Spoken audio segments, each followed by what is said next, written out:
25 से 35 के बिटवीन जो हजरात हैं उनको कौन सा ब्रेकफास्ट करना चाहिए, क्योंकि 25 से 35 के between diabetes type 1, diabetes type 2 के ख़तरात लाहक हो सकते हैं।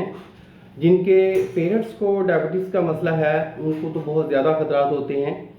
तो ऐसे हजरात को high calories, high proteins, high fibre, high rich food जो हैं उनका इस्तेमाल नहीं करना चाहिए, क्योंकि ऐसे हजरात ये है कि कंफर्ट जोन में होते हैं। तो कंफर्ट जोन में कैलोरीज बर्न नहीं होती, तो कैलोरीज को बर्न करने के बजाय आप बैलेंस डाइट लें, बैलेंस ब्रेकफास्ट करें। बैलेंस ब्रेकफास्ट क्या है?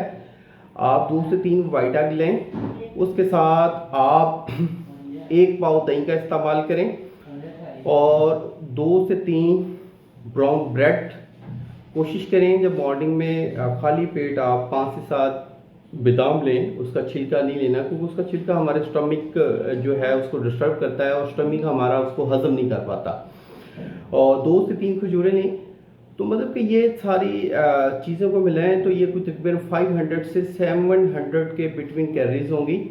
तो ये वो कैलोरीज हैं कि जो शाम तक बर्न हो जाएंगी। अगर आप इससे ज़्यादा हेल्दी ब्रेकफास्ट करते हैं, लाइक गंदम की रोटी खाते हैं, तो वो मोटापे का सबब बनेगी, क्योंकि कार्बोहाइड्रेट्स वाली जितनी भी चीज़ें हैं वो ओबेसिटी का सबब बनती हैं।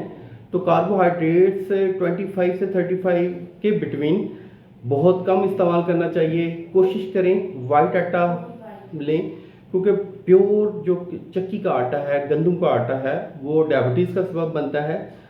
और दोपहर को आप कोशिश करें दालों पे आए, क्योंकि दालों में फाइबर बहुत ज़्यादा होता है।